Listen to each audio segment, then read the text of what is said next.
नमस्कार।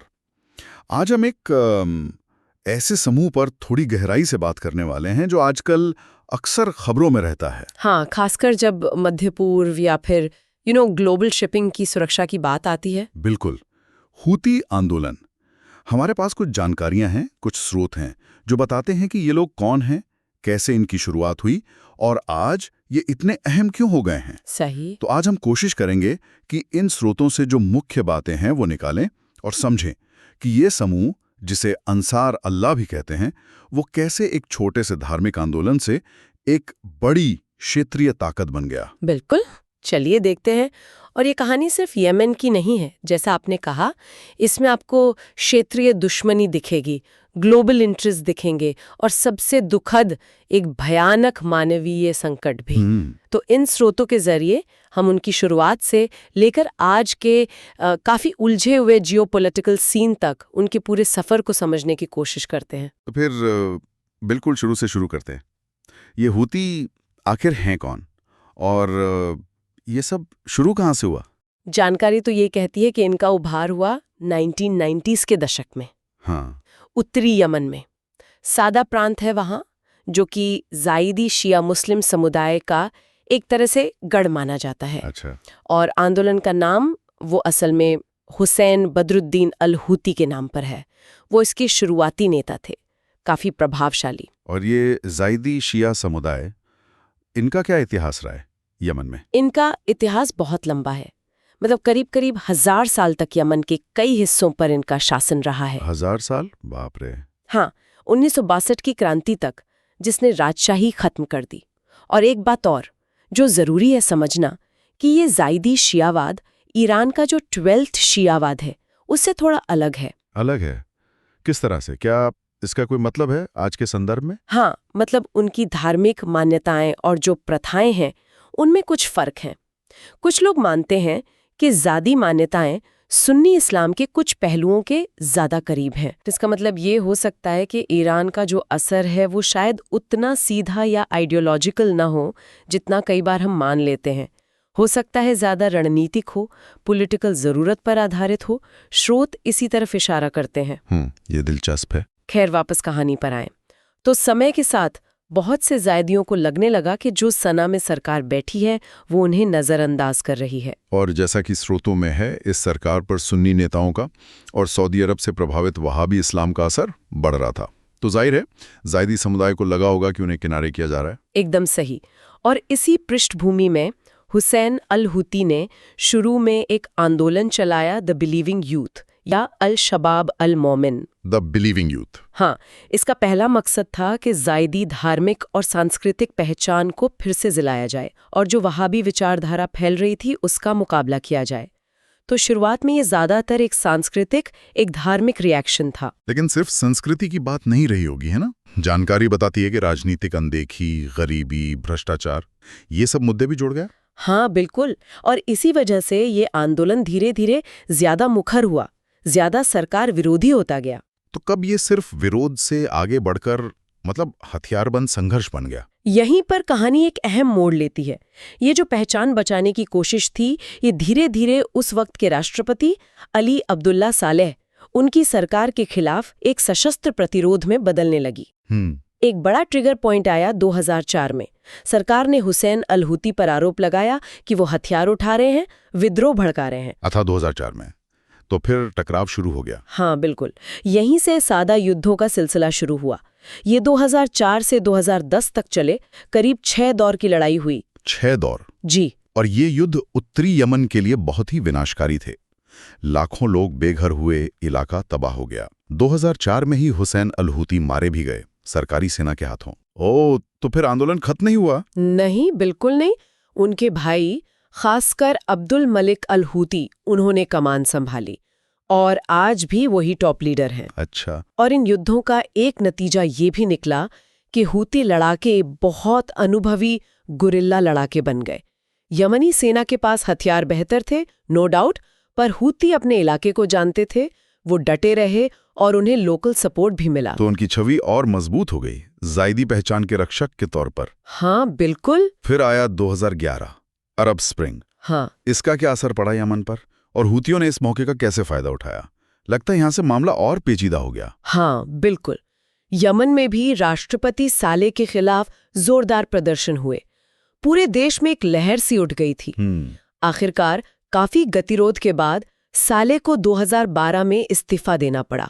सत्ता गई उनके उपराष्ट्रपति अब्दुर्रब्बू मंसूर हादी के पास। लेकिन ये ट्रांजिशन आसान नहीं था, है ना? बिल्कुल नहीं। हादी की जो नई सरकार बनी वो अंदरूनी कलह से जूझ रही थी। भ्रष्टाचार था, शासन कमजोर था, देश में एक तरह का वैक्यूम, एक अनिश्चितता का माहौल बन गया था। और हूतियों ने इस उथल-पुथल में अपना मौका देखा होगा।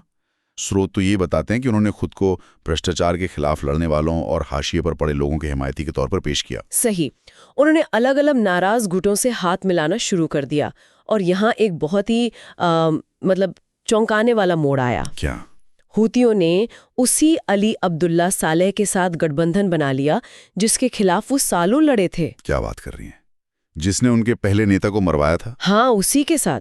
सालेह का असर अभी भी सेना के कुछ वफादार हिस्सों पर था। ये दिखाता है कि यमन की राजनीति कितनी ज्यादा फ्लूइड है, कैसे पुराने दुश्मन भी वक्त पड़ने पर हाथ मिला लेते हैं, चाहे टेम्पररी ही सही। अविश्वसनीय। और इस गठबंधन से हूतियों की ताकत बहुत बढ़ गई, जिसका नतीजा ये हुआ कि सितंबर 2014 आते आते हूती लड़ाके सालेह के वफादारों की मदद से राजधानी सना पर काबिज हो गया। हाँ, राष्ट्रपति हादी को पहले शहर छोड़ना पड़ा, फिर देश से ही भागना पड़ा।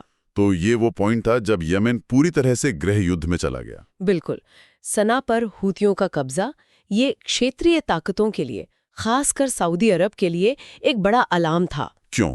सऊदी अरब को क्या चिंता थी? सऊदी अरब हूतियों को अपनी दक्षिणी सीमा पर ईरान के बढ़ते असर के तौर पर देखता है, एक तरह से ईरानी प्रॉक्सी। तो सना का गिरना उनके लिए बिल्कुल अस्वीकार्य था। और इसीलिए मार्च 2015 में सऊदी अरब ने कई अरब देशों का एक गठबंधन बनाया और यमन में मिलिट्री इंटरवेंशन शुरू कर दिया। जी हाँ, उनका घोषित लक्ष्य था हादी सरकार को वापस लाना और हूतियों को पीछे धकेलना। उन्हें शायद लगा था कि ये जल्दी हो जाएगा, एक छोटा ऑपरेशन होगा। लेकिन ऐसा हुआ नहीं। बिल्कुल नहीं हुआ। यह हस्तक्षेप एक लंबे, खूनी और बेनतीजा युद्ध में बदल गया और इसने यमन को एक भयानक मानवीय संकट में डाल दिया है। और हूती वो टिके रहे? ना सिर्फ टिके रहे बल्कि उन्होंने अपनी मिलिट्री क्षमता भी काफी बढ़ा ली। सूत्रों के मुताबिक उन्होंने ड्रोन और बैलिस्टिक मिसाइलें हासिल की। कहाँ से? कथित तौर पर ईरान की मदद से, ये स्रोत बताते हैं। और इन हथियारों से वो सऊदी अरब के अंदर तक हमले करने में कामयाब रहे, यहाँ तक कि उनके तेल ठिकानों पर भी। बाप रे। और दूसरी तरफ गठबंधन के जो हवाई हमले हुए उनका जिक्र भी है स्रोतों में। हाँ, और वो भी बहुत विनाशकारी रहे। जानकारी यही है कि इन हमलों में हजारों आम नागरिक मारे गए। यमन का जो बेसिक इंफ्रास्ट्रक्चर था वो तबाह हो गया, जिससे मानवीय संकट और गहरा हो गया। बिल्कुल। और इसने कहीं ना कहीं हूतियों के उस नैरेटिव को भी बल दिया कि देखो, हम बाहरी आक्रमण के खिलाफ यमनी संप्रभुता की रक्षा कर रहे हैं। तो ये एक दुष्चक्र जैसा बन गया। हाँ बिल्कुल। हूतियों का प्रतिरोध हमलों को दावत देता और हमले मानवीय स्थिति को बदतर बनाते और शायद कुछ हिस्सों में हूतियों का समर्थन भी बढ़ाते। इस युद्ध का जो मानवीय पहलू है वो वाकई दिल दहला देता है। स्रोत इसे दुनिया के सबसे बुरे मानवीय संकटों में से एक बताते हैं। हाँ, लाखों लोग भुखमरी के कगार पर हैं, हेल्थ सिस्टम लगभग खत्म हो चुका है, हैजा और दूसरी बीमारियां फैली हुई हैं। तस्वीरें बहुत भयानक हैं। लेकिन संतुलन के लिए ये भी कहना जरूरी है, जैसा स्रोत बताते हैं, कि हूतियों पर भी मानवाधिकार हनन के गंभीर आरोप हैं। जी हाँ, ये बताना जरूरी है। आरोप है कि वो अपने नियंत्रण वाले इलाकों में असंतोष को बेरहमी से दबाते हैं, कथित तौर पर बाल सैनिकों की भर्ती करते हैं और जो मानवीय सहायता आती है उसे अपने राजनीतिक या सैन्य फायदे के लिए इस्तेमाल करते हैं। तो ये स्पष्ट करना जरूरी है कि ये आरोप स्रोतों पर आधारित हैं, हम कोई पक्ष नहीं ले रहे हैं। बिल्कुल। तो ये तस्वीर काफी जटिल है और त्रासदी सिर्फ एक तरफ नहीं है। इस पूरे संघर्ष को समझने के लिए शायद सिर्फ हूती और सरकार को देखना काफी नहीं है। इसमें कई और खिलाड़ी हैं जिनके अपने अपने हित जुड़े हुए हैं। एकदम सही कहा। ये सिर्फ एक अंदरूनी लड़ाई नहीं है, ये एक रीजनल चेस बोर्ड बन चुका है। अगर हम मुख्य किरदारों को देखें, हाँ, कौन कौन है मुख्य खिलाड़ी? तो एक तरफ तो हूती हैं, यानी अंसार अल्लाह। वो चाहते हैं कि उन्हें यमन के शासक के तौर पर राजनीतिक मान्यता मिले। वो खुद को साम्राज्यवाद विरोधी, यमनी स्वाभिमान के रक्षक के तौर पर पेश करते हैं। और उनकी ताकत? उनकी ताकत टिकी है लोकल सपोर्ट पर, उनकी अपनी मिलिट्री क्षमता पर और जैसा स्रोत बताते हैं बाहरी मदद पर, खासकर ईरान से। ठीक है। और दूसरी तरफ है अंतर्राष्ट्रीय स्तर पर मान्यता प्राप्त यमन सरकार। पहले हादी थे, अब एक प्रेसिडेंशियल लीडरशिप काउंसिल है। इसे सऊदी गठबंधन का भारी समर्थन है। लेकिन जमीन पर उनकी पकड़ कमजोर है। हाँ, जमीनी हकीकत यही है। वो अंदरूनी फूट, भ्रष्टाचार और लेजिटिमेसी के संकट से जूझ रही है। फिर सऊदी अरब? हाँ, सऊदी अरब। उनके लिए हूती सीधे सीधे नेशनल सिक्योरिटी का खतरा है और ईरान का विस्तार। उन्होंने इस युद्ध में अरबों डॉलर लगाए हैं। पर कामयाबी कम मिली है। हाँ, सैन्य कामयाबी कम मिली है और अंतर्राष्ट्रीय स्तर पर आलोचना ज्यादा झेलनी पड़ी है, खासकर सिविलियन कैजुअलिटीज को लेकर। और ईरान, उनकी क्या भूमिका है? स्रोत बताते हैं कि ईरान हूतियों को राजनीतिक, वित्तीय और शायद सैन्य रूप से भी समर्थन देता है। ईरान के लिए हूती एक अहम स्ट्रेटेजिक पार्टनर है। कैसे?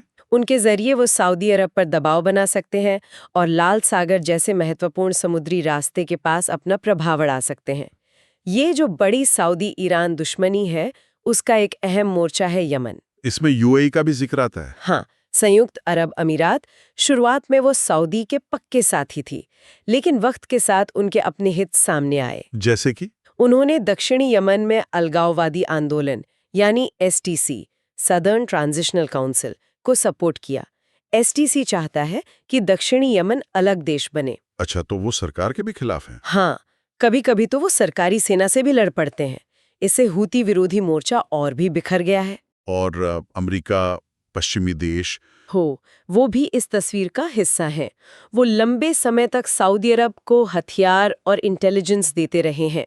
साथ ही यमन में उनके अपने आतंकवादी विरोधी ऑपरेशंस भी चलते रहे हैं, खासकर अल कायदा के खिलाफ। AQAP। हाँ, अल कायदा इन अरेबियन पेनिनसुला। लेकिन युद्ध के मानवीय असर और सऊदी एक्शन पर सवालों के चलते उन पर ये सपोर्ट कम करने का दबाव भी बढ़ा है। और इस सारी उथल-पुथल का फायदा किसी और ने भी उठाया है। हाँ, इस अराजकता ने AQAP और इस्लामिक स्टेट जैसे चरमपंथी गुटों को भी यमन के कुछ हिस्सों में पैर जमाने का मौका दिया है। इससे सुरक्षा की स्थिति और बिगड़ी है। और इन सब के बीच पिस रहे हैं यमन के आम लोग। बिल्कुल, वो इस खूनी खेल के सबसे बड़े शिकार हैं। भूखमरी, बीमारी, विस्थापन और एक लगातार डर का माहौल, जबकि अलग-अलग गुट और बाहरी ताकतें अपने अपने हित साध रही हैं। ये सबसे दुखद पहलू है। बिल्कुल। तो अगर हम हूतियों के इस पूरे सफर को संक्षेप में देखें, तो ये गजब के बदलाव की कहानी है। कहाँ एक हाशिए पर पड़ा धार्मिक सांस्कृतिक समूह और कहाँ आज वो राजधानी सना समेत यमन के एक बड़े हिस्से पर फैक्चुअली शासन कर रहे हैं। उनकी अडैप्ट करने की क्षमता, मतलब परिस्थितियों के हिसाब से ढलने की, वो वाकई देखने लायक है।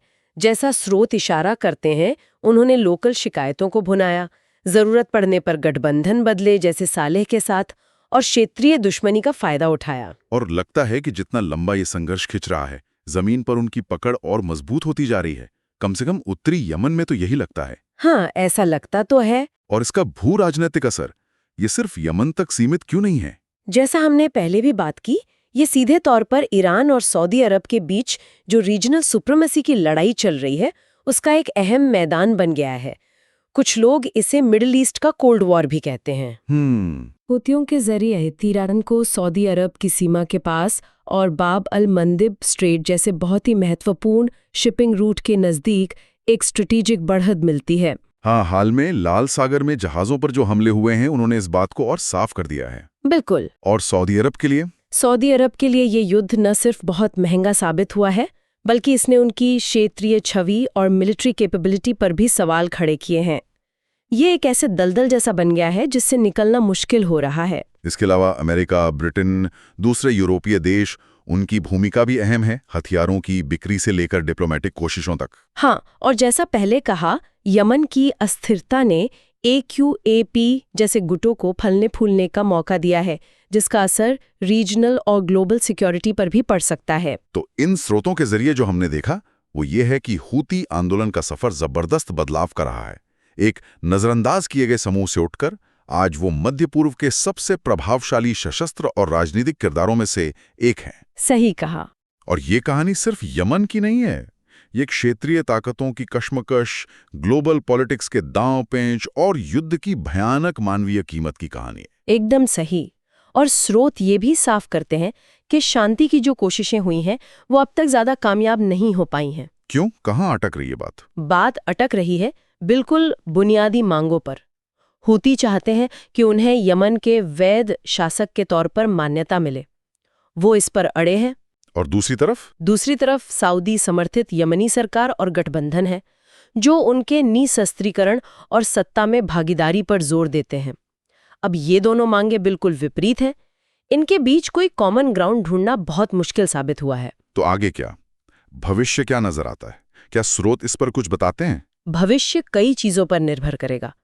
स्रोत मूलतः 3 बातों की तरफ इशारा करते हैं। क्या है वो? पहला, क्या सऊदी अरब और ईरान के बीच तनाव कम होता है? हाल में कुछ संकेत तो मिले हैं इस तरफ। क्या वो यमन पर किसी तरह के समझौते पर पहुंच पाते हैं? ये अहम होगा।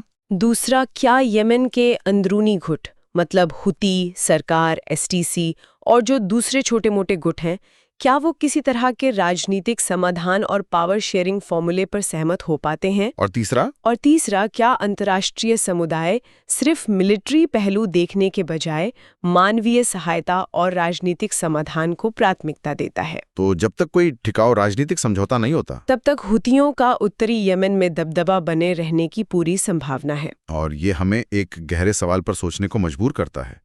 क्या यमन में स्थायी शांति सिर्फ क्षेत्रीय ताकतों के बीच टेंशन कम होने या यमनी गुटों के बीच किसी डील से ही आ सकती है, या फिर किसी ऐसे बुनियादी बदलाव या नजरिए की जरूरत है जिसका जिक्र शायद इन स्रोतों में भी पूरी तरह से नहीं है?